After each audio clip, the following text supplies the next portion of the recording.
নয়ডার একজন 52 বছরের সফল ব্যবসায়ী ঘুণাক্ষরও জানতো না তার চারপাশে বোনা হচ্ছে এক অদৃশ্য ফাঁদ।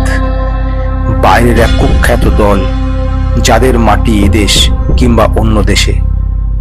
হারিয়ে গেল চিরতরে ময়াঙ্ক গুপ্তর 1.5 কোটি টাকা, সঙ্গে মেয়ের বিয়ে, নিজের অবসরের পেনশন, বৃদ্ধ বয়সের অবলম্বন, ছেলের ভবিষ্যৎ, সব। দলটা মারাত্মকভাবে কাজ করছে, পশ্চিমবঙ্গের হাত থেকে নিস্তার নেই। আপনি সাবধানে আছেন তো?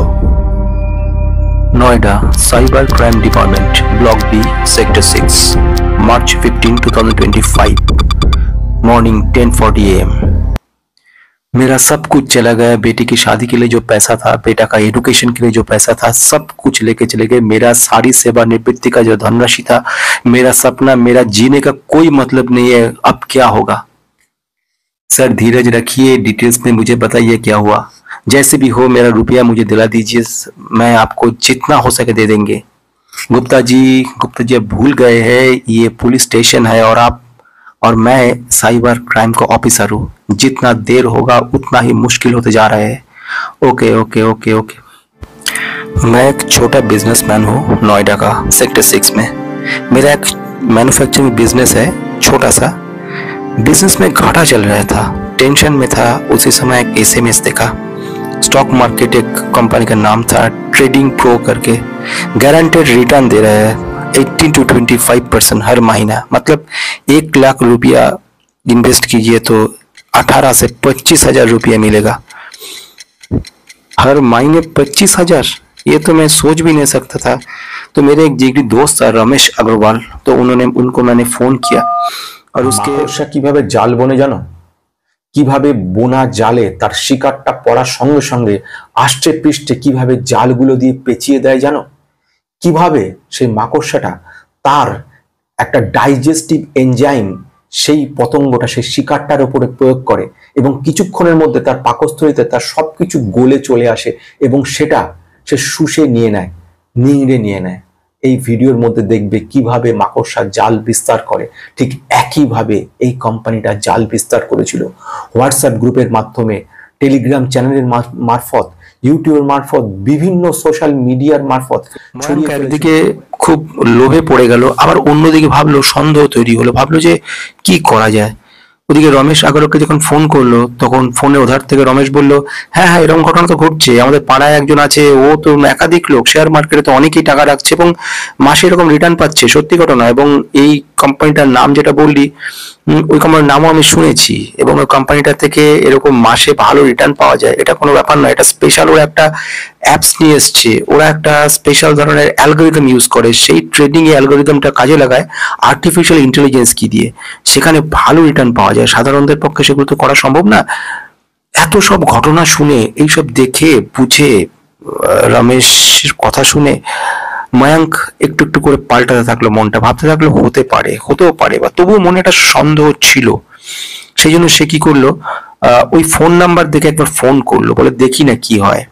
তো ফোন গেল সেখানে। জানুয়ারি 27, 2025। অপর প্রান্তে যে ফোনটা ধরেছিল, নিজেকে পরিচয় দিলেন ঋষিতা বলে। উনি বললেন উনি একজন সার্টিফাইড ফাইন্যান্সিয়াল অ্যানালিস্ট, একজন ইনভেস্টমেন্ট কনসালট্যান্ট, এবং ওনাদের একটা বড় ওয়েবসাইট রয়েছে। এবং ওনাকে রেজিস্ট্রেশন করার জন্য কিন্তু গুপ্তাজিকে রীতিমতো বললেন যে অনেক রেফারেন্স দিলেন, বললেন ওনাদের নাম্বার রয়েছে, একটা অ্যাফিলিয়েশন নাম্বার রয়েছে, একাধিক রেফারেন্স দিলেন, ওনার বসের নাম্বারও দিয়ে দিলেন কন্ট্যাক্ট করানোর জন্য। এবং অনেকের কথা বললেন, একথাও বললেন যে এখানে ইনভেস্টমেন্ট কিন্তু অনেক বড় বড় লোক ইনভেস্ট করেছে। তো এই ঘটনাটা শোনার পরে তখন উনি কনফার্ম করার জন্য গুপ্তাজি জিজ্ঞেস করলেন যে রিটার্ন যেটা আপনারা লিখেছেন সত্যি সেটা তো, 18 থেকে 25% হবে তো? তো ওনার সেই কথার উত্তর শুনে বললো, অবশ্যই, এটা তো গ্যারান্টেড লেখা আছে, আমরা কাগজ দেবো আপনাকে। সমস্তটুকু শুনে খুব আনন্দ পেলেন, যদিও মনের মধ্যে একটা সন্দেহ ছিল। তো সেই জন্য সে মনে মনে ঠিক করলো যে অল্প পরিমাণে ইনভেস্ট করে দেখবে যে কি হয়, সত্যি ঘটনাটা কতটা কি হয়।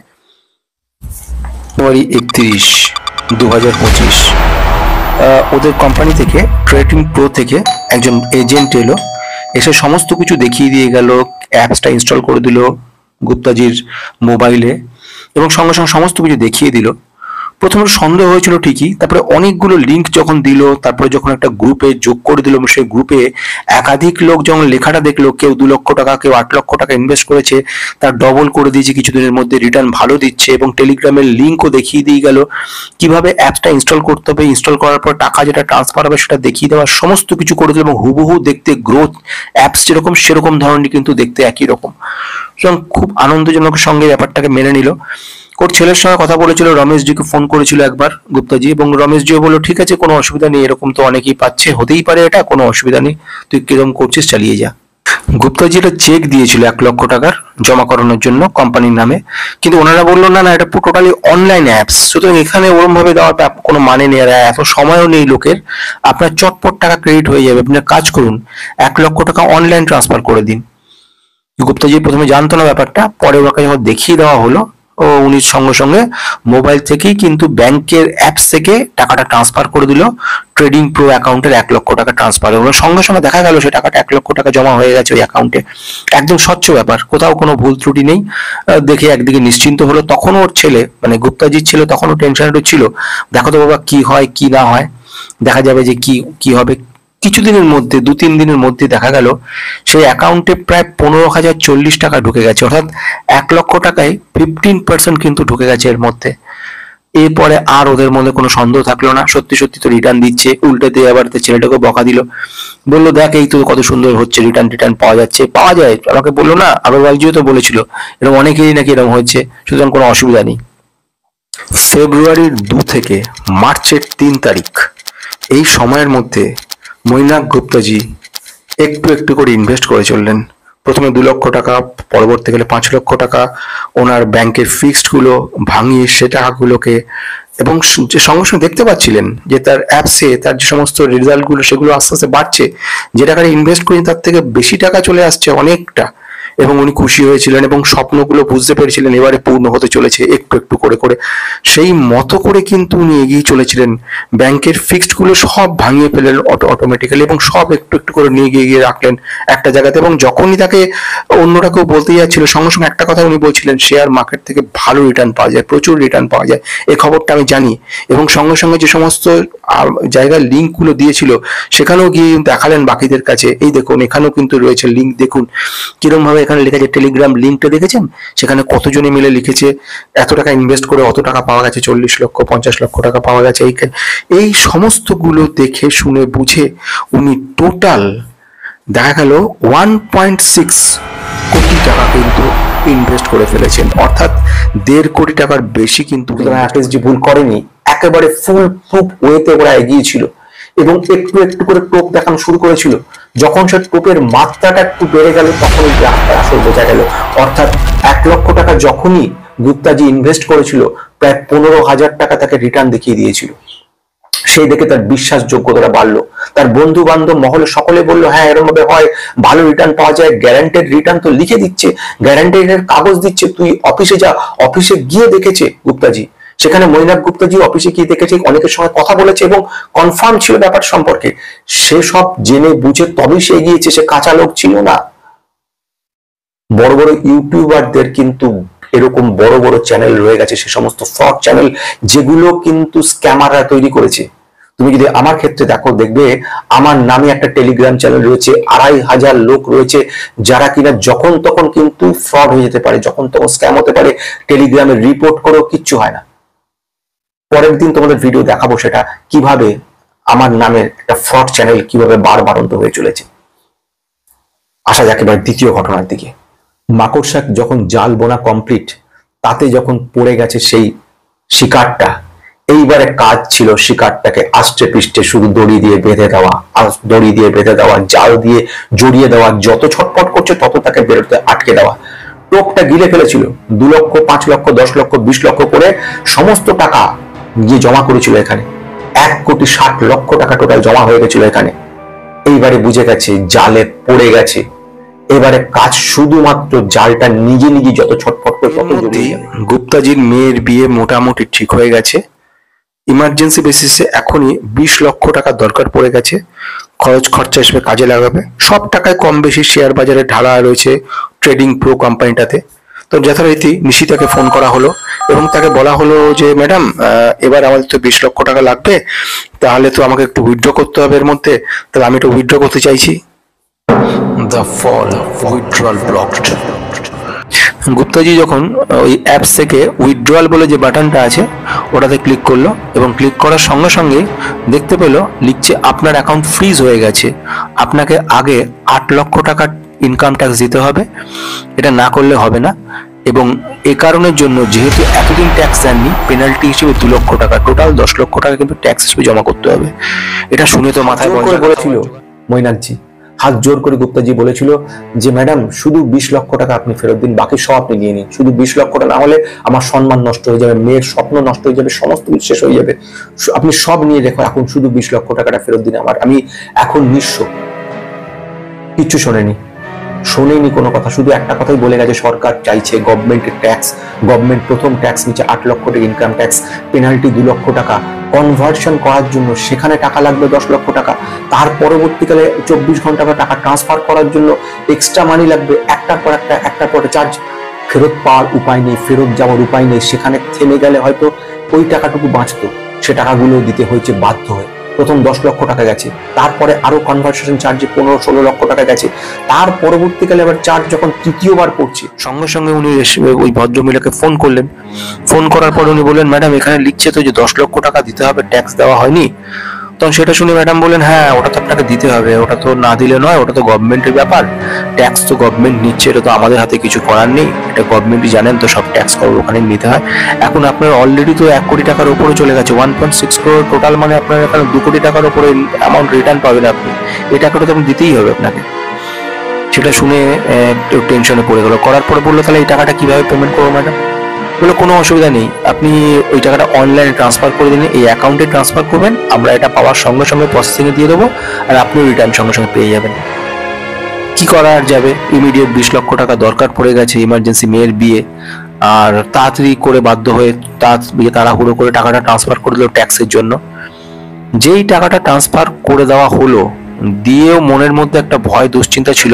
ওর বন্ধুকে ফোন করলেন গুপ্তাজি এবং বললেন ট্যাক্স কি এরকম নেয় নাকি গভর্নমেন্ট থেকে? তার উত্তরে একই ব্যাপার, ওখান থেকে উত্তরটা এলো ঠিকই যে হ্যাঁ ট্যাক্স তো গভর্নমেন্ট নেবেই, সে চার্জ তো নেয়।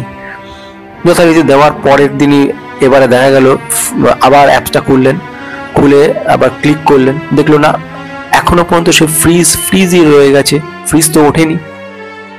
এইবার উনি খুব দুশ্চিন্তায় উনি ম্যাডামকে ফোন করলেন, যেই নাম্বারটা ফোন করলো সেটা শোনাচ্ছে সাপোর্ট নাম্বার আনরিচেবল। এবারে মহা ভয় পেয়ে গেলেন, আবার অ্যাপসটা খুললেন, এবারে অ্যাপসটা একটা এরর দেখাচ্ছে, দিয়ে বারবার বেরিয়ে যাচ্ছে অ্যাপসটা। মহা টেনশনে পড়ে গেলেন, ভয়ানক অবস্থার সৃষ্টি হয়েছে। তাড়াতাড়ি করে বন্ধুকে ফোন করলো, বন্ধু তড়িঘড়ি বাড়ি চলে এলো। এবারে ওরা দুশ্চিন্তায় বললে আবার 3-4বার করে ফোন করার চেষ্টা করলো, ঠিকানা নেওয়ার চেষ্টা করলো, সেই ঠিকানা গিয়ে দেখলো ওই ঠিকানাটা ফ্রড, ওই ঠিকানায় কেউ থাকে না। গুপ্তাজির তখন মাথা খারাপ হওয়ার জোগাড়, পুরো পাগল হয়ে গেছেন মনে হলো, চিৎকার চেঁচামেচি ভাঙচুর শুরু করে। এবার মাকড়সার কাজ হচ্ছে আসল, সেই শিকারটার ভিতরে বিষটাকে ঢুকিয়ে দেওয়া এবং তারপর অপেক্ষা করা কত সময় লাগে পুরোটা পচে যেতে, তারপরে শুষে নিয়ে আসা। এইবারে ঘটেছে গুপ্তাজির উপরে সেই ঘটনাটা। এইবারে শুধুমাত্র কাজ এখন শুধু বিষ প্রয়োগ করে দেওয়া, সমস্ত জায়গা থেকে ব্লক করে পাওয়া গেল, দেখা গেল অ্যাপস ব্লক হয়ে গেছে। যে ফোন করলো ম্যাডামকে, ফোনে 2-3বার আশ্বস্ত করলো পাবেন বলে, সেই ফোনটা স্টপ হয়ে গেল, সুইচ অফ হয়ে গেল। দৌড়ের বন্ধুকে নিয়ে ঢুকলো সেই অফিসে, দেখলো তালা বন্ধ করা, আশেপাশের লোকজন জিজ্ঞেস করতে বললো এটা তো ভাড়া, ওনারা চলে গেছে কোথায় আমরা খবর জানি না, সবকিছু রেখে চলে গেছে, এটা তো আমাদের দায়িত্ব না, কারোর কোথায় কি এলো কোথায় কি গেল খবর নাও। কিছু করার নেই, কোথাও কিছু করার নেই, মাথায় হাত দেওয়া ছাড়া কোথাও কোনো উপায় করে উনি বেরিয়ে পড়লেন থানার উদ্দেশ্যে। সঙ্গর বন্ধু দুজনে মিলে ছুটতে থানায় গেলেন এবং সেখানে যখন বলা হলো তখন সেখানে সাইবার ক্রাইম ডিপার্টমেন্টে অনলাইনে অ্যাপ্লাই করতে বলা হলো। ফেব্রুয়ারি 6, 2025 প্রথম কমপ্লেন ফাইল করা হলো ন্যাশনাল সাইবার ক্রাইম পেট্রোল ডিপার্টমেন্টে। সেখান থেকে অর্থাৎ মার্চ 15 সেখানে পুলিশ রেজিস্ট্রার হিসেবে এফআইআর গ্রহণ করলেন এবং সেখানে বিএনএস 318/4, 319/2 আইটি অ্যাক্ট হিসেবে নেওয়া হলো এবং নয়ডা সাইবার ক্রাইম ব্রাঞ্চ এটাকে গ্রহণ করলেন। The scam exposed. ছোটাছুটি করে পুলিশের কাছে ছোড়াছুড়ি দৌড়াদৌড়ি শুরু হলো, এফআইআর দার্য করা হলো, এবং কিন্তু মুশকিলটা হলো প্রতারকদের ধরা গেল না, হারিয়ে গেল। এফআইআর দার্য করার করেও প্রতারকরা বিদেশি সার্ভার ব্যবহার করে পেত, সেই জন্য তাদেরকে খুঁজে পাওয়াটাই মুশকিল হয়ে গেল। শেষ কথা, অর্থাৎ এর থেকে বাঁচার কি কোনো উপায় নেই? প্রথমে বলে রাখি কিছুটা হতাশ হওয়ার মতো ঘটনাগুলো। প্রতিদিন 400টার বেশি কেস শুধু সারা ভারতে হচ্ছে এই ধরনের ফাইন্যান্সিয়াল স্ক্যাম, যেগুলো থেকে ম্যাক্সিমামটা উদ্ধার পাওয়ার সম্ভাবনা একদম কম। অর্থাৎ এইগুলোর ম্যাক্সিমামটা যদি সঙ্গে সঙ্গে রিপোর্ট করা হয় তাহলে রিপোর্ট পাওয়া যায়, সঙ্গে সঙ্গে রিকভার করা যায়। যেই মুহূর্তে ম্যাডাম ঝোলানোর চেষ্টা করছিল, হ্যাঁ এখন না একটু দাঁড়ান 2 দিন 5 দিন পরে, সেই মুহূর্তেই কিন্তু এফআইআরটা করা উচিত ছিল। সেই মুহূর্তে সাইবার ক্রাইম ডিপার্টমেন্টে সঙ্গে এনলিস্ট করা দরকার ছিল, যেটা করেনি। এই চরম ভুলের কারণের জন্য কিন্তু পুরো টাকাটাই খেসারত দিতে হয়েছিল ওনাকে। যদি বলা যায় ইউপি এবং নয়ডাতে প্রীতি যাদব ডিসিপি, উনি সাইবার ক্রাইম ডিপার্টমেন্ট, উনি বলেছেন 1 ঘন্টার মধ্যে যদি বলা হয় তাহলে 50% কেস কিন্তু আমরা রিকভার করতে পারি। শুধু আমরা 17 মাসের মধ্যে নয়ডা ইউপি থেকে 553 খানা কেস ধরা হয়েছে, আর 53 কোটি টাকা আমরা রিকভার করতে পেরেছি, যেহেতু আর্লি এরা সঙ্গে সঙ্গে ইনফর্ম করার সুযোগ পেয়েছিল বলে। যে ধরনের কাজগুলো মারাত্মকভাবে করে, যেরকম ডিজিটাল অ্যারেস্ট করা, ফেক ডিজিটাল অ্যারেস্ট, কিংবা ফ্রডুলেন্ট কোনো ইনভেস্টমেন্ট প্রপোজাল দেওয়া, কোনো কেওয়াইসি আপডেট করে দেবো আপনাকে, কেওয়াইসির আপডেটের জন্য একটা ওটিপি দিন, কেওয়াইসি আপডেট করবো, নাম ঠিকানাটা ঠিক করে বলুন, এখানে নামের বানানটা ভুল দেখতে পাচ্ছি, আপনার বানানটা কি আছে বলুন তো, আপনার বাবার নামের বানানটা কি আছে, ডেট অফ বার্থ দেখতে পাচ্ছি কিন্তু এর গন্ডগোল আছে। এইগুলো সব স্ক্যাম, এগুলো দিয়ে ধরে ফেলার জন্য করে এই সমস্ত কাজগুলো। ইলেকট্রিসিটি বিল ডিসকাউন্ট করে দেবে ফোন করে, এই ধরনের স্ক্যামও হয়। এবং সেগুলো থেকে প্রচন্ড সাবধান, কোনো কেউ বাদ যাচ্ছে না, এর থেকে কাউকে বাদ দিচ্ছে না। এক্সেপশনালিস্ট যারা বড় বড় ভালো জানে তাদেরকে পর্যন্ত, দুধে মানুষগুলোকে পর্যন্ত ঘোল খাইয়ে দিচ্ছে এখানে। এই ঘটনাটা বারংবার হয়ে চলেছে এবং আগামী দিনে আরো বহু গুণ বাড়তে চলেছে। সাবধান হন, প্রচন্ড সাবধান হন। কোনো টেলিগ্রাম চ্যানেল, কোনো হোয়াটসঅ্যাপ গ্রুপ, কোথা থেকে কোনো টাকা বললে 1টি টাকাও দেবেন না। আমি আমার চ্যানেলে বলে দেবো নেক্সট পরের বারে যে কিভাবে স্ক্যাম করার চেষ্টা করেছে আমার এই টেলিগ্রাম চ্যানেলে, সেখানে ধরতে পারবেন কিভাবে স্ক্যাম করে এরা যায়, কি ভাবে কিছুটা হলেও নিজেদের রিকভার করা যায়, কিছুটা হলেও সাবধানতা ঠিকঠাক মতো অবলম্বন করলে কোনো জায়গা থেকে বেরোনো যায়। অর্থাৎ এখানে ছিল ফুল প্রুফ, ধরার উপায়টা খুব কম ছিল। হয়তো পুরো টাকাটা যেত না ওনার, যদি আরো সাবধানতা নিত, কিন্তু ওনার ফ্রড আটকানোটা প্রায় অসম্ভব ছিল। আসা যাক প্রথম ঘটনাগুলোর দিকে। সেটা হচ্ছে সাবধানতা কি নেব, কোনো রকম ভাবে কোনো গ্যারান্টেড রিটার্ন যেখানে দেবে, কোনো হোয়াটসঅ্যাপ থেকে কোনো টিপস দেবে, কোনো টেলিগ্রাম চ্যানেল থেকে টিপস দেবে, সেগুলো থেকে সব সময় দূরে থাকার চেষ্টা করুন। কোনো জায়গায় কোনো টিপস নেওয়া নয়, সম্পূর্ণ নিজের উপর ভরসা রাখুন, নিজের কাছের লোকের উপর ভরসা রাখুন। এবার হয়ে গেল দ্বিতীয় ঘটনা ঘটে গেল। এইবারে কি করবেন? প্রথম কাজ, জানার সঙ্গে সঙ্গে ইমিডিয়েট রিপোর্ট করবেন। রিপোর্ট কাকে করবেন? রিপোর্ট হবে অনলাইনের মারফত, cybercrime.gov.in। এই রিপোর্ট, এখানে গিয়ে রিপোর্ট করতে হয় ফার্স্ট কাজ। সেকেন্ড কাজ, সেই রিপোর্টের যে নাম্বারটা পাওয়া যাবে সেটা নিয়ে কিন্তু সেকেন্ড লেভেলে কিন্তু লোকাল পুলিশ থানা, এখানে যেমন নয়ডা পুলিশ অফিসে সাইবার ডিপার্টমেন্টে গিয়ে ওনারা পৌঁছেছিলেন এবং সেই নাম্বারটা দেখিয়েছিলেন। যখন পৌঁছাবেন, যখন সেখানে যাবেন, সঙ্গে কি রাখবেন? প্রথম হচ্ছে এই যে রিপোর্টের নাম্বারটা, যেসব নাম্বার থেকে কল এসেছিল বা যে নাম্বার আপনি কল করেছিলেন সেই নাম্বারটা, হোয়াটসঅ্যাপ, টেলিগ্রাম সমস্ত স্ক্রিনশট গুলো, আপনার সঙ্গে কথোপকথন আমার যদি রেকর্ডিং থাকে সেই রেকর্ডিং গুলো, এগুলো নিয়ে যত তাড়াতাড়ি সম্ভব পৌঁছতে পারবেন, ওটা ট্র্যাক করতে সুবিধা হবে, সিমটা কোথায় আছে, কোন নাম্বারে আছে। কিন্তু ওরা প্রচন্ড ধূর্ত, ওরা এখানকার সার্ভার ব্যবহারই করে না, বিদেশের সার্ভার ব্যবহার করে। সেই জন্য সেখান থেকে একটা যে আইপি, ডাইনামিক আইপি, অর্থাৎ সেই আইপিটা ঘুরতে থাকে। যেরকম আপনার বাড়ির ঠিকানা, একটা বাড়ির ঠিকানা সঠিক থাকলে সেখানে গিয়ে হানা দেওয়া যায়, কিন্তু আপনার বাড়ির ঠিকানা যদি কন্টিনিউ চেঞ্জ হয়ে থাকে তাহলে কোন ঠিকানা আপনি থাকেন কেউ বুঝতে পারবে না। ফলে এই জায়গাটা সবচেয়ে বড় মুশকিল করে ফেলেছিল। 1 নম্বর হচ্ছে সঙ্গে সঙ্গে রিপোর্ট করা, অনলাইনের মারফত হোক, অফলাইনের মারফত হোক, সেখান থেকে সেই রিপোর্টের কাগজগুলো তৈরি করা, সমস্ত বিভিন্ন কাগজ এই রিলেটেড সমস্ত কিছু সেগুলোকে কালেক্ট করা। তৃতীয়, সেগুলো সব নোট ডাউন করা, যেগুলো সম্ভব, কটার সময় কথা হয়েছে, যদি কিছু না থাকে কি কথা হয়েছে, সমস্ত কিছু নোট ডাউন করা। 4 নাম্বার কাজ কি, এই সমস্তগুলো জিনিসপত্র নিয়ে একসঙ্গে ব্যাংকের কাছে দৌড়ে যাওয়া, সেখানে দুটো কপি চিঠি তৈরি করা, একটা চিঠি রিসিভ করে সঙ্গে রেখে দেওয়া, তার সঙ্গে সমস্ত এনক্লোজ করা জেরক্স গুলো, এবং সঙ্গে সঙ্গে সেখানে ইমিডিয়েট অ্যাকাউন্টকে ফ্রিজ করানো যায় কিনা, রিকভার করা যায় কিনা, রিভার্স করানো যায় কিনা সেই ব্যবস্থা করা, সঙ্গে সঙ্গে এনপিসিআই তে খবর ব্যবস্থা করা, যদি ইউপি এর মারফত টাকাটা অলরেডি ট্রান্সফার হয়ে গিয়েছে সেটাকে রিভার্ট করানো যায় কিনা, এবং ম্যানেজারকে বলা রিভার্স ওয়ার্ড ট্রান্সফার করার ব্যবস্থা করা যায় কিনা সেটা দেখা। এই সমস্তগুলো কিন্তু করতে হবে, এইগুলো হচ্ছে ইমার্জেন্সি বেসিসে কাজ করতে হবে। এই 5টা পয়েন্ট তৈরি করার পরে নেক্সট পয়েন্ট যেটা থাকবে সেটা হচ্ছে 30 দিন অপেক্ষা করা। যদি 30 দিনের মধ্যে কোনো সুরাহা না হয় তাহলে সঙ্গে সঙ্গে সেসব নিয়ে আরটিআই রিকোয়েস্ট করতে পারেন যে আমারটা এতদিন হয়ে গেছে, কোনো রকম খবর পাইনি, আপনারা আমাকে স্ট্যাটাসটা জানান। আমি আবারও সংক্ষেপ করার চেষ্টা করছি। প্রথম হচ্ছে রিপোর্ট করা অনলাইনের মারফত, অফলাইন মারফত। সেকেন্ড ওয়ান সমস্ত ডেটা কালেক্ট করা। 3 নম্বর সমস্ত স্ক্রিনশট এবং এভরিথিং সমস্ত কিছু নিয়ে থানায় যাওয়া। এবং 4 নম্বর ব্যাংক ম্যানেজার, ব্যাংক কর্তৃপক্ষ সেখানে গিয়ে সমস্ত কিছু জানানো, এবং সেখানে এনপিসিআই যদি টাকা ট্রান্সফার হয়ে থাকে সেটাকে রিভার্স ওয়ারিং করার ব্যবস্থা আছে কিনা সেটা দেখা। এবং 5 নম্বর যদি কোনো জায়গা থেকে কোনো সুরাহা না হয় তাহলে এনপিসিআই এ একটা ইনফরমেশন দেওয়া, এবং আরটিআই রাইট টু ইনফরমেশন যেখানে সেখানে গিয়ে খবর নেওয়া, এবং 30 দিন পার হয়ে যাওয়ার পরে কিন্তু এই আরটিআই তে আপনি খবর দিতে পারেন। সব থেকে শেষ কথা এটাই বলবো, সবসময় সেফ থাকার চেষ্টা করুন। অলরেডি যারা যারা একবার ঝাড় খেয়ে গেছে, একবার শিকার হয়েছে, তাদের সমস্ত ইনফরমেশন কিন্তু একটা দলের কাছে পৌঁছে গেছে। সুতরাং দ্বিতীয়বার এই ঘটনা ঘটার সম্ভাবনাটা সমূহ। ফলে বিওয়্যার, সঙ্গে সঙ্গে সেই ব্যাপারে যেন না হয় সেটা দেখাটা কিন্তু জরুরি। আরো বেশি কসাস হতে হবে। দ্বিতীয়বার কোনো ইন্টারাকশন চলবে না, কারুর দ্বিতীয় কোনো সাইট রিলেটেড কোনো ভুল করা চলবে না। এবং দেখা গেছে ছোট কেসের ক্ষেত্রে 3 থেকে 6 সপ্তাহের মধ্যে প্রবলেম সলভ হয়ে যায়, কিন্তু বড় বড় কেস সেখানে দেখা যায় 1 বছর 2 বছর পর্যন্ত লেগে যেতে পারে। আর যেসব কেস দেরি করে এনার মতো অবস্থা, সেখানে কিন্তু রিকভার হওয়ার সম্ভাবনাটা একদম কম। ব্লুমবার্গের একটা রিপোর্ট যদি বলি, রিপোর্ট সাংঘাতিক একটা রিপোর্ট দেখাচ্ছে। সেখানে ওনারা বলছে সারা ভারতে 400টার বেশি কিন্তু প্রতিদিন এই ধরনের শেয়ার মার্কেট রিলেটেড ফ্রড হয়ে চলেছে। এবং যদি টোটাল সংখ্যার কথা বলি, অ্যামাউন্টের কথা, $1 বিলিয়ন ছাড়িয়ে গেছে তার পরিমাণ।